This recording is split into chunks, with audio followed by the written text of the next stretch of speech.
I appreciate you asking, and you nailed it with circuitous. You could add unintentional, accidental, fortuitous. The list goes on and on. But in summary, I don't want to bore everybody right out of the gate, but I started out as a special education teacher and baseball coach at the middle school level. Thought that's all I would ever do.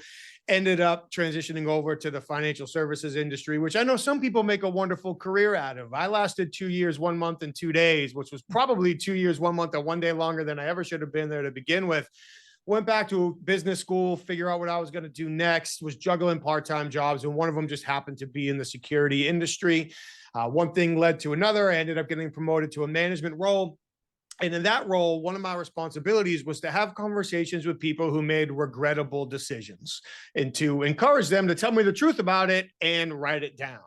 And I ended up having the opportunity to have many of those conversations in a pretty short span of time, which then led to a more formal education in non-confrontational interview and interrogation techniques. And that, for me, that sparked the curiosity, the passion, the hunger to learn more, not necessarily about getting people to confess, but for me, I was fascinated with why people will tell the truth under these circumstances. Like, what's going on inside their brain that leads them to make this decision. So as my career continued to grow in the investigative realm, and I was up in the Northeast, so from New Hampshire to Massachusetts to Connecticut to New York and New Jersey, I earned my certified forensic interviewer designation. After that, I was recruited by a company called Wicklander Zalosky and Associates. They're out of suburban Chicago. They're the world leader in non-confrontational interview and interrogation training and advising.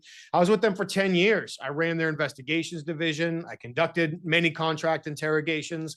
I traveled the world teaching non-confrontational interview and interrogation techniques to law enforcement, federal agents, private sector investigators, HR professionals. That's how I met my wife, and more. And at that phase of my career, I guess towards really the back half of that, especially when I was out working with private sector organizations, often the CEOs or senior leaders would kind of pop in, what's this guy really teaching to my people?